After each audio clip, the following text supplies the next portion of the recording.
E aí, galera dos sétimos anos, PET 6, semana 2. E o tema dessa semana é a economia colonial, etapas da produção açucareira, a sociedade açucareira. Muito bem, pessoal, nessa semana ele vai focar basicamente na atividade açucareira. Na semana passada, ele falou um pouquinho, né, da economia do Brasil, né, nos tempos coloniais, que houve uma, vamos dizer assim, uma preferência do rei de Portugal para a produção, para o cultivo da cana-de-açúcar aqui no Brasil. Mas não foi só o açúcar que foi produzido aqui, teve outras atividades que foram produzidas, tá certo? A pecuária, as drogas do sertão, teve vários outros produtos. Mas nessa semana, de maneira especial, ele foca na economia colonial, tá? Ele foca na questão da produção açucareira, na produção do açúcar e de todo do tipo de vida que se formou em torno da produção açucareira, porque a atividade econômica, pessoal, determina muito as características desta de uma sociedade. Então, uma sociedade industrial vão ter hábitos, as pessoas vão ter hábitos, vão ter costumes, horários diferentes de uma sociedade mais rural, mais agrícola, de uma sociedade mais comercial. Então, isso varia muito. Então, a atividade econômica de uma região, ela é determinante para o estilo de vida de cada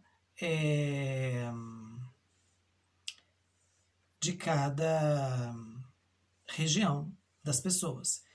E no Brasil, a região que mais se destacou com a produção açucareira foi o Nordeste, como nós sabemos, em especial a região onde hoje é Pernambuco. Então, o açúcar era uma atividade essencialmente rural. Então, nós temos aí um Nordeste muito rural, onde a maioria das pessoas que ali viviam nas áreas rurais, viviam nos engenhos, né? Como eram chamadas popularmente as fazendas produtoras de cana-de-açúcar, certo? Então, tem até na página 68, tem uma imagem de um engenho, certo?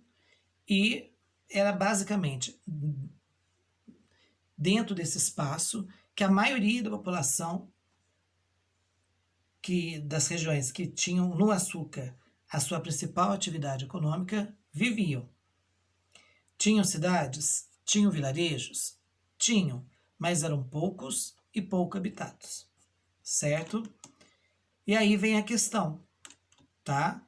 Aí ele vem falando dos engenhos de açúcar, né? Como que era feita a produção de açúcar. Aí você vai ler os textinhos, ver as imagens, tá certo? O legal dessa história não é você ler, é você descobrir, desvendar através da leitura, porque a leitura te ajuda também a imaginar como é que era, né? Desenvolve a sua imaginação, desenvolve a sua criatividade. E vemos lá para a página 70, onde tem 3 perguntinhas relacionadas aos textos das páginas anteriores. A primeira perguntinha leia atentamente o texto sobre a sociedade do açúcar, né, como é que as pessoas viviam ali dentro do engenho, os hábitos, os costumes. Observe como era a vida das pessoas naquela época e imagine como seria a sua vida se você vivesse dentro de um engenho. Escolha um personagem e escreva uma história. Então imagine que você é o dono do engenho, né? O senhor de engenho, é o dono, é o proprietário da fazenda. Escreva uma história contando como é que seria o seu dia a dia, como é que seria a sua vida como senhor de engenho. Ah, não, professor, não tenho a menor ideia. Não nasci para administrar nada, não tenho vocação administrativa. Então você vai pensar no seguinte: você vai pensar que você era um escravo e trabalhava na produção do açúcar. Como é que era a vida do escravo no canavial? Aí você tem que ver qual função você iria desempenhar dentro dessa fazenda, dentro desse engenho, tá bom? A pergunta 2. Pesquise e escreva. Olha só, né? Pesquise o significado do termo sociedade patriarcal. Quais são as suas características? Bem, sociedade patriarcal simples. Pelo que eu vou falar aqui, você já vai matar, já dá para escrever bem legal a resposta. Antigamente, o homem tinha uma influência muito grande, tudo era ocupado pelos homens, tudo era ocupado pelo sexo masculino. A mulher, perdão, gente, só um minutinho, tá? A mulher, ela era, desculpa, um errinho aqui no celular, quase que ele caiu, por isso que acabei tacando mãozão na frente, né? Então, continuando, falhinha aqui, falhas técnicas. A mulher era uma propriedade do homem. Então, quem mandava era o homem, era o pai, era o marido, ou o irmão mais velho. Então, quando o homem que dá as regras, a gente fala que a sociedade é patriarcal, certo? Aí ele pergunta, quais são as características, né? A pergunta é essa, quais são as características? As características de uma sociedade patriarcal. Então, a mulher não tem voz. O homem é responsável por ser o mantenedor da casa, ou seja, a comida, o dinheiro, tudo é responsabilidade do homem.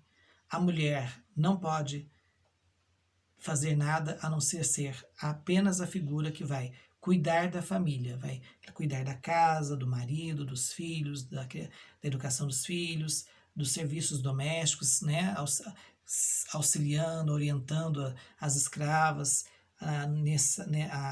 nas atividades domésticas. Essa era a função da mulher, obedecer o marido, gerar filhos, né, para provar para a sociedade que o seu marido era um homem muito viril, né, muito fértil. Então, uma sociedade patriarcal basicamente é assim. Os cargos políticos, cargos públicos, cargos de mando só eram ocupados por homens. Não, a mulher era proibida, né, era encarada como a mulher era realmente encarada como uma personagem que não tinha capacidade para esses tipos de funções. Olha como estavam enganados, né? E a terceira perguntinha diz o seguinte: a escravidão indígena adotada no início da colonização, nós já falamos isso, né? A primeira mão de obra escrava utilizada no Brasil foi a indígena, foi progressivamente sendo abandonada e trocada pela africana. Quais os motivos que levaram a essa substituição? Né? O que levou os portugueses a proibirem a escravidão indígena e a incentivarem a escravidão africana? Então, nós temos aí